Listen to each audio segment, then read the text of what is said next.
as we have seen the requirement of version control system, and then importance of the version control system and need of the version control system. So now it's time to see various version control systems that are presently available in the market.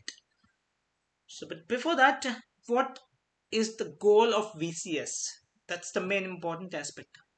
So the goals of these VCS version control systems are mainly to do the following things. The first one is allow collaboration of developers code.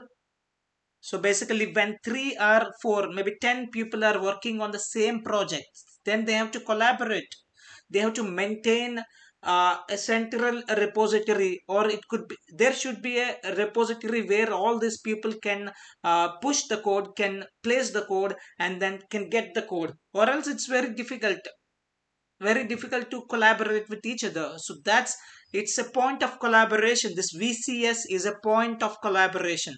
And retrieve the code, of course you can retrieve the code from there, and at whatever state you want, then version the code, of course that's what is happening, we have discussed earlier. And then track code changes. This is very useful thing. Track change code changes when basically if there is a bug in the system, so by tracking the code changes, you can find out the place where we found this bug, so where this bug has been thrown out.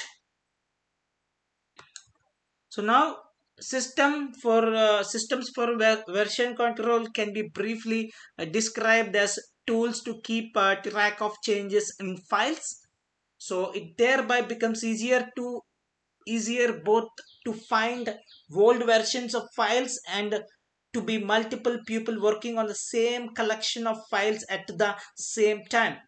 So most version control systems are built either on a client server based architecture or on a distributed architecture. So either client server based architecture or distributed architecture. So they can be they can be used to keep a track of large software products like the Linux kernel or the Android operating system, but they are also very useful even in a small one person projects like those faced in a programming course. If you get to know the history of Git, your mind will boggle, your mind will uh, uh, go crazy, because this tool was found by the Linus Torvald just to manage his Linux project. So he's working on Linux kernel. So to manage to collaborate with his fellow workers, he just developed a tool called Git. Okay, so that's the main importance of Git or version control system, is to keep a track of large software products like the Linux kernel or kind of any Android operating system. So now, so what are the uses that we have seen? And then now let's look into various version control systems.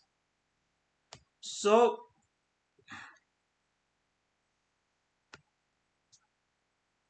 Git Git is a commonly used centralized source code repository. It was created by Linux creator Linus Torvalds for the management of the Linux kernel source code. So all services like GitHub are based around the Git. So when I started working with Git, I had some experience with concurrent version systems. We call it as a in short we call it as a CVS, concurrent version system, and Apache Subversion, SVN. So I try to understand it in terms of this classic source code repository systems.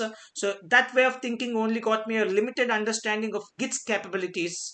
Since then, I have grown to understand Git much better. So this video is a kind of note to self, text to remind myself how Git works and explain it to those who are new to it.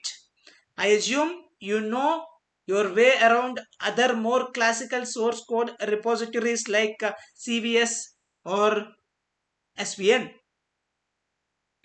So in this part of fifth module, what we will learn here is a Git architecture first. We'll begin with an architecture of Git that to in depth. I'm going to explain each and every component of Git architecture. Once Git architecture is clear, so then only you can effectively work with Git. Of course, without knowing the Git architecture also you can do all the activities. That is not an issue. But when there is a issue, then who answers the question? Then who solves the question? You have to solve the question.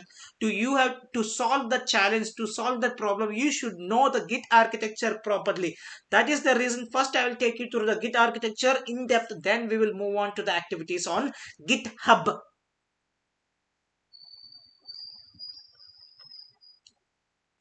So after looking into the various commands, and finally we will simulate the real use case of the Git in combination with the GitHub.